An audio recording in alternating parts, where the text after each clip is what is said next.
Angular quantities.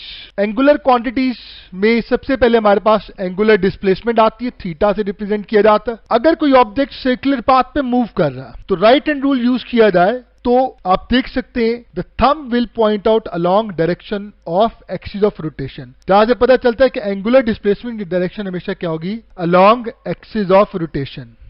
इसके units क्या हो सकते हैं, आप सब जानते हैं, रेडियन, डिग्री और रेवोल्यूशंस।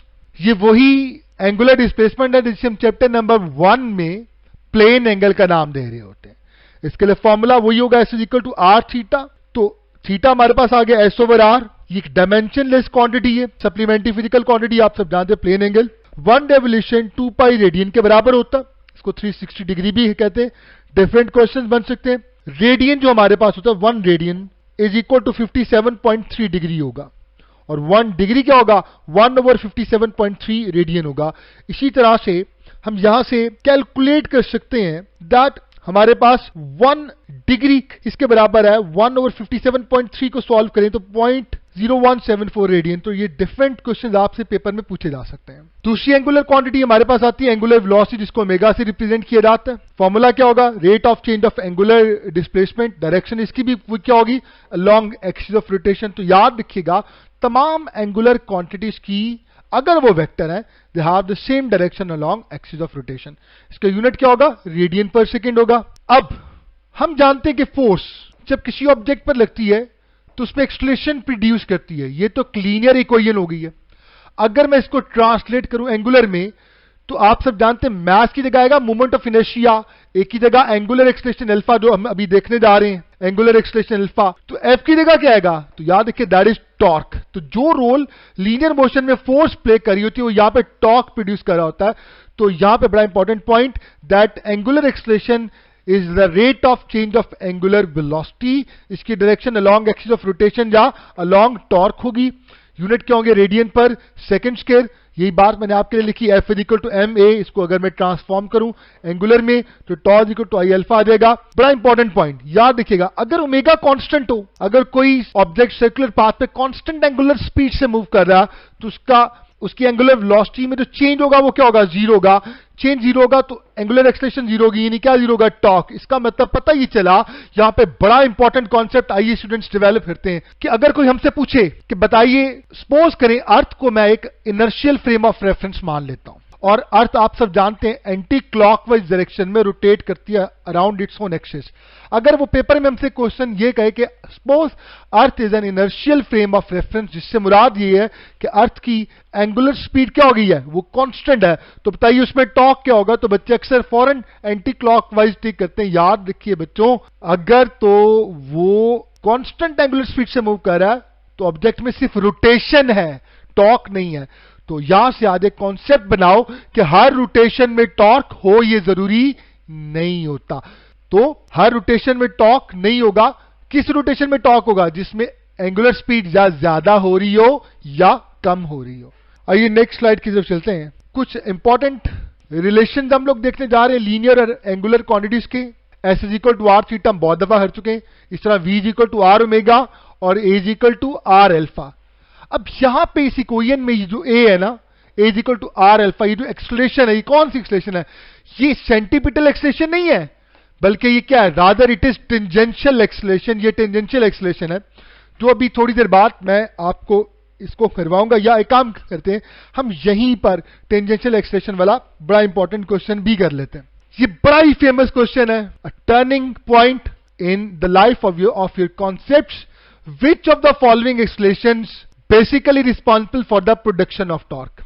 कौन सी एक्सलेशन इनमें से ऐसी है जो टॉर्क को प्रोड्यूस करती है। तो आइए देखते हैं, क्या वो सेंटीपिटल एक्सलेशन है। ठीक है, सेंटीपिटल एक्सलेशन की अगर मैं बात करूं तो हम लास्ट पेज पे चलते हैं। सेंटीपिटल फोर्स, ये वो फोर्स होती है जो कि सेंटर की तरफ एक्ट कर रही होती है, और ये सिर्फ क्या कर सकती है, ये पॉइंट टू पॉइंट वेलोसिटी की सिर्फ डायरेक्शन चेंज करती है। आप देख सकते हैं v1 की मैग्नीट्यूड क्या है, 10 मीटर पर सेकेंड, v2 की मैग्नीट्यूड 10 मीटर पर सेकेंड, v3 की मैग्नीट्यूड 10 मीटर पर सेकेंड। ये सारी की सारी वेलोसिटीज वेक्टोरली बराबर नहीं है, क्योंकि वेक्टर तब बराबर होते हैं जब उनकी मैग्नीट्यूड के साथ साथ उनकी डायरेक्शन भी सेम हो। तो वेक्टोरली बराबर नहीं है, मगर मैग्नीट्यूड सबकी एक जैसी है। तो पता चला सेंटीपिटल फोर्स सिर्फ और सिर्फ क्या कर सकती है, डायरेक्शन को चेंज कर सकती है वेलोसिटी के, और यहां पे जो एक्सेलरेशन पैदा होगी, सेंटीपिटल एक्सेलरेशन, वो इस v को ना ज्यादा कर सकती है ना कम कर सकती है। इसका मतलब v अगर हमारे पास यहां पे कांस्टेंट हो जाएगा तो मुझे यहां से ये चीज क्लियर होती है, इफ v इज कांस्टेंट और r तो पहले ही कांस्टेंट है तो ओमेगा भी क्या हो जाएगा, ओमेगा भी कांस्टेंट हो जाएगा। और अगर ओमेगा कांस्टेंट हो जाएगा, मैं आपको बता चुका हूं, हमने स्लाइड पे किया था, इससे पहले वाली स्लाइड पे, कि अगर ओमेगा कांस्टेंट हो जाएगा तो टॉर्क जीरो होगा, एंगुलर एक्सेलरेशन जीरो होगी। तो पता ही चला कि सेंटीपिटल एक्सेलरेशन ना तो एंगुलर एक्सेलरेशन को प्रोड्यूस कर सकती है ना ही टॉर्क को, तो ये तो बेस्ट ऑप्शन हो ही नहीं सकती।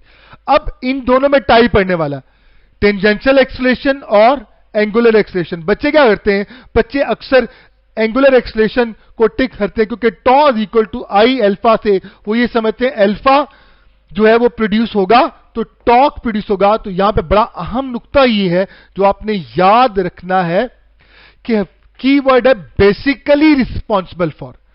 तो आइए देखते हैं, अगर हम इस ऑब्जेक्ट को देखें जो इस सर्कुलर पाथ में मूव कर रहा है और यहां पर ए पॉइंट पर इसकी वेलोसिटी 10 मीटर पर सेकेंड है, लेकिन अगर इस वक्त इस पॉइंट पर इस डायरेक्शन में एक जोर की फोर्स लगे, टेंजेंशियल फोर्स लगे, तो बच्चों क्या होगा, इसकी वेलोसिटी एकदम से ज्यादा होगी और इसकी वेलोसिटी सपोज करें 20 मीटर पर सेकेंड हो जाती है। तो ये टेंजेंशियल फोर्स ने टेंजेंशियल एक्सेलरेशन पैदा की, जिसने क्या किया, v को चेंज किया, v चेंज हुआ तो ओमेगा चेंज हुआ, ओमेगा चेंज हुआ तो अल्फा पैदा हुआ, यानी क्या पैदा हुआ, टॉर्क। तो पता ये चला कि टॉर्क को प्रोड्यूस करने के लिए बुनियादी तौर पे जो बेस्ट ऑप्शन है that is tangential acceleration. So centripetal force can not produce torque because it only changes direction of the velocity, not the magnitude.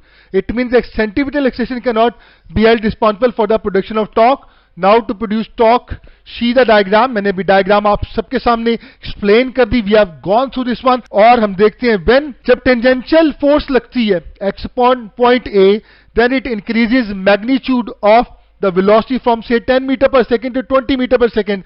Omega increase किया, ओमेगा का चेंज जीरो नहीं होगा, अल्फा जीरो नहीं होगा, torque zero नहीं होगा। तो इसका मतलब we can simply say that tangential acceleration is basically possible for the production of torque. Student ये एक छोटा सा पॉइंट था, मैं चाह रहा था कि आपको यहीं पे बता दूं। तो आई होप कि आप लोगों को यहां पे इस टेंजेंशियल एक्सेलरेशन की अहमियत का बहुत अच्छी तरह अंदाजा हो चुका होगा। अब चूंकि हमारे पास बुनियादी तौर पर दो मोशन होती हैं, एक ट्रांसलेशनल मोशन, एक रोटेशनल मोशन, तो हम लोग ये इक्वेशन ऑफ मोशन जो कि हम लोग ट्रांसलेशनल मोशन या लीनियर इक्वेशन जिनको कहते हैं, उसको हम ट्रांसफॉर्म कर सकते हैं एंगुलर फॉर्म में। तो v की जगह आप ओमेगा पुट कर दें, a की जगह आप अल्फा पुट कर दें, s की जगह आप थीटा पुट कर दें, then you can have all of these equations जो कि हमारी टेक्स्ट बुक में भी लिखी है। तो it's a very simple thing, we can do it by our self. तो इस तरह से डिफरेंट क्वेश्चन यहां से पूछे जा सकते हैं। Student I hope that you people have learn this one. Centripetal force का फॉर्मूला होता है हमारे पास mv square over r, v is equal to are omega put किया जाए तो इसको एम आर ओमेगा स्क्वायर भी लिखा जा सकता है। तो यहां पे क्वेश्चन सपोज करें मैं आपसे पूछता हूं कि अगर रेडियस कांस्टेंट हो, मास भी वही हो, तो अगर मैं एंगुलर स्पीड को डबल कर दूं तो सेंटीपिटल फोर्स कितनी हो जाएगी, बिल्कुल सही, इट विल बिकम 4 टाइम्स। तो इस तरह के क्वेश्चंस हमें पेपर में पूछे जा सकते हैं, दे वेरी इंपॉर्टेंट क्वेश्चंस।